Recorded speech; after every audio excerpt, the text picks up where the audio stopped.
Hello everyone, आज हम लोग साइकेट्री का दूसरा लेक्चर करने वाले हैं। मेंटल हेल्थ नर्सिंग का दूसरा लेक्चर करने वाले हैं। इससे पहले वाले लेक्चर में हम लोग मेंटल हेल्थ के बारे में पढ़े थे कि मेंटल हेल्थ क्या होता है, मेंटल हेल्थ की definition, aspects, criteria, characteristics, components, mental health continuum, ये सारी चीज़ें हम लोग ने पहले लेक्चर में पढ़ा था। दूसरे लेक्चर में हम लोग मेंटल इलनेस के बारे में पढ़ेंगे और साथ साथ मेंटल हेल्थ एक्ट के बारे में पढ़ेंगे। ठीक है, तो सबसे पहले हम लोग इसमें देखते हैं मेंटल हेल्थ इलनेस। ठीक है, मेंटल इलनेस। तो मेंटल हेल्थ क्या था कि हम मेंटल हेल्थ का डेफिनेशन में क्या देखे थे, कैरेक्टरिस्टिक में क्या देखे थे कि वो जो पर्सन जो मेंटली हेल्दी है ना, वो कहीं भी एडजस्ट कर सकता है, वो एडजस्टमेंट कर सकता है, अपनी डिसीजन ले सकता है, अपने काम को सही तरीके से कर सकता है, अपनी रिस्पॉन्सिबिलिटी को समझ सकता है, अपने प्रॉब्लम्स को सॉल्व कर सकता है। ठीक है, वो एक्सेप्ट कर सकता है लव को, गिव कर सकता है लव को। ठीक है, इमोशनल मैच्योरिटी होती है। ये सारी कैरेक्टरिस्टिक थी जो पर्सन मेंटली हेल्दी होते हैं। लेकिन जो पर्सन मेंटली इल होते हैं उनकी डेफिनेशन क्या होती है, clinically significant condition characterized by alteration in thinking. उनके सोचने समझने की क्षमता में कोई अल्टरेशन आ गई है, कोई बदलाव आ गया है, मूड, उनके इमोशंस, मूड में भी चेंजेज आ गए हैं, बिहेवियर में चेंजेज आ गया है, वैसी बिहेवियर हो गई जो कि एक्सेप्टेबल नहीं है एक नॉर्मल पर्सन के लिए। ठीक है, associated with personal distress, impaired functioning, उनकी पर्सनल डिस्ट्रेस हो गई है, मतलब वो पर्सनली फिट नहीं है, खुद को एक्सेप्ट नहीं कर रहे हैं, इम्पेयर्ड फंक्शनिंग, उनकी फंक्शन जो है इम्पेयर्ड हो चुकी है। तो ये डेफिनेशन दिया गया है WHO के द्वारा। ठीक है, अब हम लोग इसे फीचर पढ़ेंगे कि क्या क्या फीचर होती है मेंटल इलनेस की। ठीक है, तो डिस्टर्बेंस इन बॉडीली फंक्शन, पहला क्या होता है कि डिस्टर्ब हो जाती है उनकी बॉडी की जो फंक्शन है वो डिस्टर्ब हो जाती है, डिस्टर्ब स्लीप हो जाता है, उनकी सोने की जो तरीके हैं वो डिस्टर्ब हो जाते हैं। यानी वो पर्सन या तो बहुत ज़्यादा सो रहा है या फिर बहुत कम सो रहा है, या फिर इंटरमीडिएट नींद आ रही है, उसको नींद ही नहीं आ रही है। ठीक है, इंक्रीज और इंक्रीज फूड इनटेक, वो पर्सन क्या कर रहा है कि बहुत ज़्यादा खाना खा रहा है, इंक्रीज हो गया या फिर डिक्रीज हो गया है, यहाँ पर डिक्रीज होना चाहिए। ठीक है, डिक्रीज, या तो इंक्रीज हो रहा है या फिर डिक्रीज हो रहा है, यानी वो बहुत ज़्यादा खाना खा रहा है या फिर बहुत कम खाना खा रहा है। डिस्टर्बेंस बाउल ब्लाडर फंक्शन, मतलब उसकी बाउल ब्लाडर की जो फंक्शन है वो डिस्टर्ब हो गई, उसको डिस्टर्बेंस हो गई है उसमें। Changes in libido, sexual desire जो होती है उसमें चेंजेज आ गई है। ठीक है, या फिर सेकेंड वन क्या है, डिस्टर्बेंस इन मेंटल फंक्शन, पहला क्या था बॉडीली फंक्शन। ठीक है, अब दूसरा क्या है मेंटल फंक्शन, जैसे कि बिहेवियरल डिस्टर्बेंस, उसकी बिहेवियर जो है पहले से एबनॉर्मल हो चुकी है, डिस्टर्ब हो चुकी है। स्पीच पैटर्न एबनॉर्मल हो गई है, एबनॉर्मल स्पीच पैटर्न मतलब एक अच्छे तरीके से जो बोलने की होती है ना, हम किसी से अगर अच्छे तरीके से बात नहीं करेंगे तो उसके साथ हमारी अच्छी रिलेशनशिप नहीं बनेगी। तो अगर हम कुछ ऐसी वर्ड्स यूज कर रहे हैं, कुछ गलत तरीके से बोल रहे हैं, गाली दे रहे हैं, ये सारी चीज़ें आपको एबनॉर्मली अनफिट दिखलाता है। ठीक है, एबनॉर्मल थॉट्स, उसकी थॉट्स जो है वो एबनॉर्मल हो चुकी है। Memory disturbance and poor judgment, ठीक है, मेमोरी डिस्टर्बेंस हो गई है या फिर पुअर जजमेंट हो गया, वो जज किसी को भी जजमेंट उसकी जो है वो बहुत ही गलत हो गया, निगेटिव हो गया, पुअर एटीट्यूड हो गया, निगेटिव एटीट्यूड हो गया। ये सारी चीज़ें क्या होगी, मेंटल फंक्शन डिस्टर्ब होने पे होगी। ठीक है, changes in an individual and their social activities, अब उस पर्सन में चेंजेज आ चुकी है और उसके साथ साथ उसकी सोशल एक्टिविटीज चेंज हो गई है। पहले क्या था कि वो पर्सन खुद को एक्सेप्ट करता था। ठीक है, मेंटल अगर हेल्दी कोई पर्सन है तो खुद को एक्सेप्ट करेगा। ठीक है, वो सोसाइटी के साथ बहुत अच्छा रिलेशनशिप बनाएगा, सोसाइटी के लिए वो एक अच्छा काम करेगा। ठीक है, लेकिन अब उस पर्सन में क्या हो रहा है कि चेंजेज आ गया, वो खुद को एक्सेप्ट नहीं कर रहा, सोशल एक्टिविटीज कम कर दिया है, नेग्लेक्ट फिजिकल केयर, वो अपनी फिजिकल केयर सही से नहीं कर रहा है, पुअर सोशल सेंस। ठीक है, strange behaviour with family members, friends and colleagues friends और इन सब के साथ उनकी एक स्ट्रेंज बिहेवियर हो गई है, एक मतलब बिहेवियर में चेंज आ गया सबके प्रति। सोमैटिक कंप्लेंट्स में आ जाता है फैटिक, वीकनेस, इनवॉलेंट्री मूवमेंट, मतलब वो बहुत ज़्यादा थका हुआ है या फिर बहुत ज़्यादा कमज़ोर है, इनवॉलेंट्री मूवमेंट जो मूवमेंट नहीं होने चाहिए, हाथ पैर हिल रहे हैं, इस टाइप की कोई चीज़ें होने लगी है तो वो सारी मेंटल इलनेस को दर्शाती है। ठीक है, ये सब रहा मेंटल इलनेस की फीचर। ठीक है, अब हम लोग नेक्स्ट क्या पढ़ने वाले इसे मेंटल हेल्थ एक्ट 1987, इस एक्ट के बारे में पढ़ेंगे कि ये इस एक्ट का एम क्या था, ऑब्जेक्टिव क्या थी, ये इसमें क्या क्या चीज़ें इंक्लूड करी गई थी। ठीक है, तो mental health bill become act, mental health bill जो थी वो कब एक्ट में चेंज हो गई, जो 1987 में। ठीक है, 1987 में ये क्या हुई, एक एक्ट बन गई, 22 मई को 1987 में इसको एक एक्ट के रूप में बना दिया गया। ठीक है, इसकी ऑब्जेक्टिव क्या थी, इसकी ऑब्जेक्टिव इसकी नीड क्यों पड़ी, क्योंकि लोग मेंटल इलनेस को एक नॉर्मल इलनेस की तरह नहीं समझते थे। जैसे कि एक फिजिकल बीमारी होती है, किसी के ब्लड प्रेशर, डायबिटिक, शुगर, जो भी चीज़ें बीमारी होती है, ठीक है, उसको एक बीमारी समझते हैं। लेकिन मेंटल इलनेस को लोग एक बीमारी नहीं समझते थे, ठीक है। मेंटली इल पीपल को वो डिस्क्रिमिनेट कर देते थे, सोसाइटी से निकाल देते थे, उनके साथ मिसबिहेव करते थे, ठीक है, उनकी ट्रीटमेंट नहीं कराते थे। वो पर्सन जो है या तो सोसाइटी को हार्म भी करता था, ठीक है, ये सारी चीज़ें होती थी, ठीक है। तो वैसे में इस एक्ट की ज़रूरत पड़ी हमें, मेंटल हेल्थ एक्ट की ज़रूरत पड़ी हमें। अब इसके हम ऑब्जेक्टिव्स देखते हैं, क्या थी। To regulate admission into psychiatric hospital, अगर कोई भी पर्सन साइकेट्रिक इल है तो उसकी एडमिशन को रेगुलेट करना, ठीक है। To protect society from presence of mentally ill person, कोई भी पर्सन अगर मेंटली इल है तो उसको सोसाइटी से प्रोटेक्ट करना, या फिर सोसाइटी को प्रोटेक्ट करना उससे, क्योंकि ऐसे पर्सन सोसाइटी को हार्म करते हैं, ठीक है। To regulate maintenance change of psychiatric hospital and nursing home या फिर जो भी साइकेट्रिक हॉस्पिटल, उनकी मेंटेनेंस को रेगुलेट करना कि प्रॉपर तरीके से वो हॉस्पिटल चल रहा है या नहीं चल रहा है, क्या चीज़ें वहाँ हो रही, उनको रेगुलेट करना। To provide facility for establishing guardianship of mentally ill person, जो भी मेंटली इल पर्सन है ना, उनको एक गार्जियनशिप के रूप में प्रोवाइड कराना, हॉस्पिटल में पूरी मेंटेनेंस करना, ठीक है। To establish central and state authorities for mental health service, mental health service के लिए सेंट्रल में और स्टेट में कुछ ऐसे अथॉरिटीज़ बनाना, अथॉरिटीज़ मतलब कुछ ऐसे कमेटी बनाना, कुछ ऐसे ग्रुप्स बनाना, ठीक है, जो कि इस पे काम करे, मेंटल हेल्थ सर्विस पे काम करे कि प्रॉपर तरीके से वो सर्विस रेगुलेट हो रही है या नहीं हो रही है, ठीक है। उसके बाद आती है mental health act. Mental health act में 10 चैप्टर्स थे, ठीक है, टोटल 10 चैप्टर्स इंक्लूड, इसको चैप्टर्स के रूप में डिवाइड किया गया है, टोटल 10 चैप्टर्स थे। उसमें हम लोग 1 बाय 1 सारे चैप्टर्स के बारे में देखेंगे। सबसे पहला चैप्टर्स है प्रीलिमिनरी इन्फॉर्मेशन एंड डेफिनेशन। पहले चैप्टर में कुछ डेफिनेशन वगैरह आते हैं, ठीक है।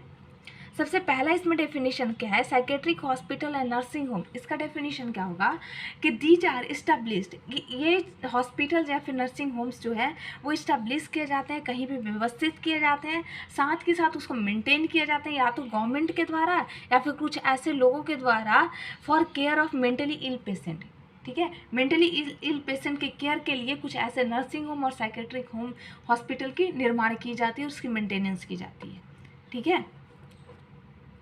इसमें सेकेंड डेफिनेशन क्या है, mentally ill person, a person having mental disorder. इस सेकेंड डेफिनेशन है कि मेंटली इल पर्सन कौन होते हैं, जिनको मेंटली डिसऑर्डर होते हैं उनको बोलते हैं मेंटली इल पर्सन। फिर आता है psychiatrist a medical practitioner possessing post graduate degree या फिर diploma in psychiatric recognised by medical council of India. Psychiatrist वो व्यक्ति होते हैं, वे लोग होते हैं जिनके पास साइकेट्रिक में डिप्लोमा की डिग्री हो, अंडर ग्रेजुएट या फिर पोस्ट ग्रेजुएट की डिग्री हो और वो degree medical council of India के द्वारा रिकॉग्नाइज्ड हो, वैसे पर्सन को साइकेट्रिस्ट हम बोल सकते हैं, ठीक है। Reception order for the admission and discharge mentally ill person in psychiatric hospital and home, ठीक है। रिसेप्शन मतलब प्रॉपर तरीके से, रिसेप्शन ऑर्डर क्या डील करता है कि प्रॉपर तरीके से किसी भी मेंटली इल पर्सन की नर्सिंग होम या फिर साइकेट्रिक हॉस्पिटल में प्रॉपर तरीके से उसकी एडमिशन और डिस्चार्ज होनी चाहिए, ठीक है, ये कहलाती है रिसेप्शन ऑर्डर, ठीक है। अब हम देखेंगे चैप्टर नंबर 2।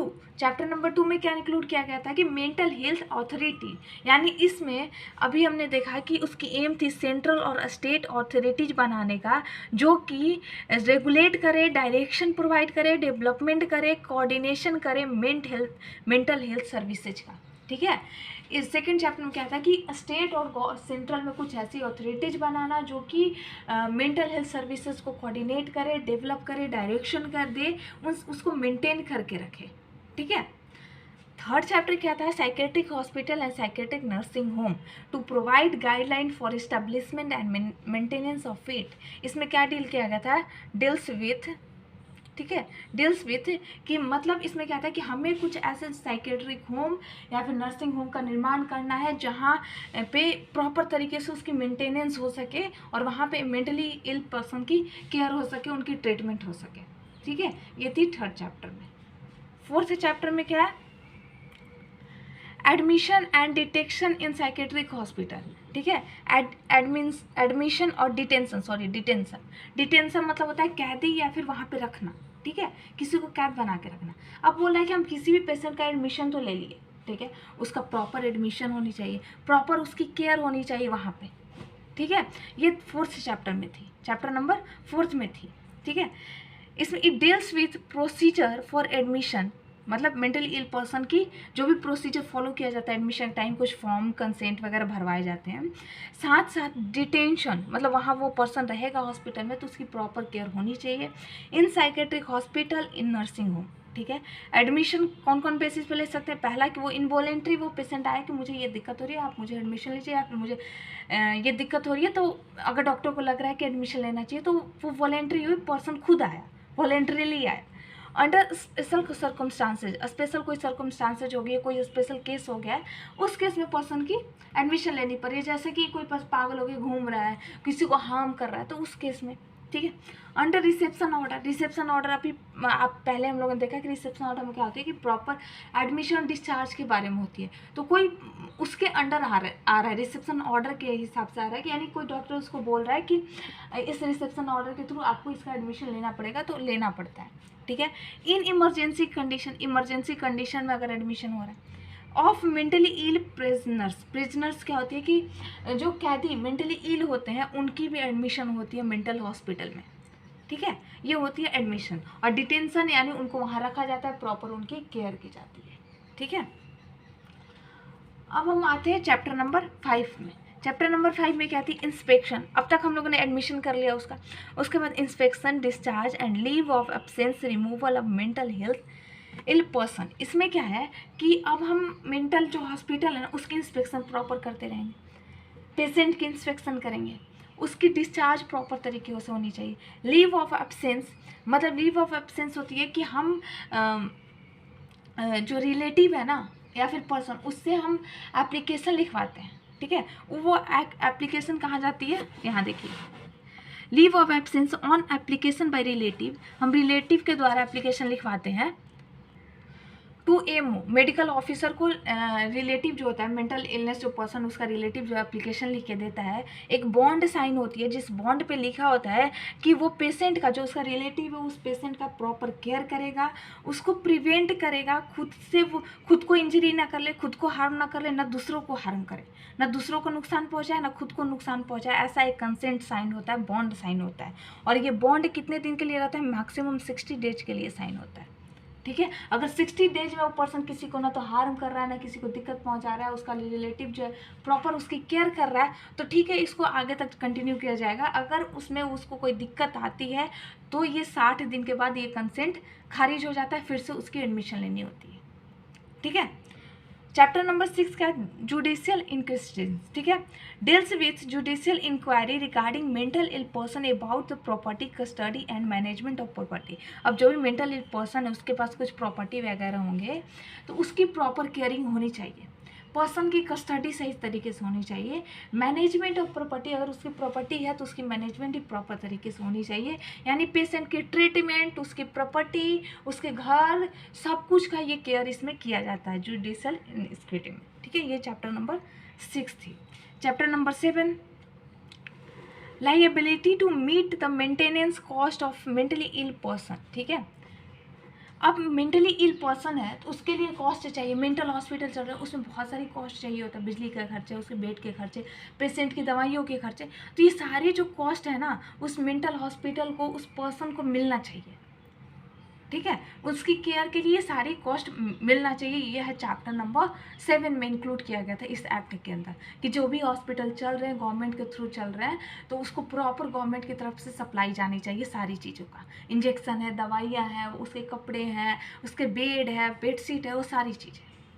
ठीक है, चैप्टर नंबर 8 क्या थी, protection of human rights. Human rights की प्रोटेक्शन। अब हर पर्सन की कुछ ना कुछ राइट्स होती है, तो उसकी राइट्स की प्रोटेक्शन होनी चाहिए। पहला कि उसकी डिग्निटी को हमें हार्म नहीं करना है। पर्सन की, कोई भी पर्सन है, वो मेंटली इल हो या फिर फिजिकली इल हो, तो उसकी डिग्निटी को हमें हार्म नहीं करना है ट्रीटमेंट के द्वारा। No mentally ill people use for research. हम किसी भी तरह की दवाइयों का रिसर्च इसके ऊपर नहीं करने लगे कि अरे वो तो पागल है, हम उसके ऊपर कोई भी दवाई रिसर्च करके देख सकते हैं। नहीं, हम अगर श्योर है कि वो रिसर्च उसको बेनिफिट देगा तभी हम कर सकते हैं। अगर बेनिफिट नहीं देगा, जरा सा भी 1% भी अगर चांस है कि वो पेशेंट को नुकसान कर सकता है, तो हम उस पेशेंट पे, मेंटली इल पर्सन पे कोई भी रिसर्च नहीं कर सकते। ठीक है। A consent has obtain in written form by the patient and their relative. जब, जैसे कि अभी मैंने बताया कि अगर पेशेंट की एडमिशन होती है, डिस्चार्ज होता है, लीव ऑफ एब्सेंस होती है, उस केस में कंसेंट रिटन फॉर्म में साइन होता है कि आप पेशेंट की प्रॉपर केयर करेंगे।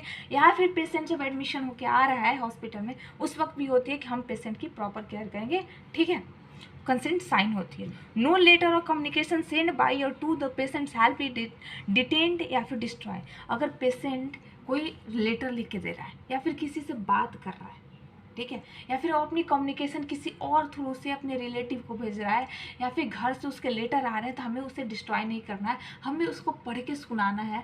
अगर वो पढ़ सकता है खुद से, तो हमें उसे देनी है कि आपके घर से ये लेटर आई है, ये एप्लीकेशन आई है, चाहे जो चीज़ भी है। ठीक है, उसकी कोई भी चीज़ को हम हार्म नहीं करेंगे, कोई भी चीज़ को डिस्ट्रॉय नहीं करेंगे। ठीक है, ये था 9th वाला, 8 में, चैप्टर नंबर 8 में। अब चैप्टर नंबर 9 क्या है? चैप्टर नंबर 9 है पेनल्टीज एंड प्रोसीजर। ठीक है, deals with procedure to be followed for establishment and maintenance of psychiatric hospital and nursing home and penalties.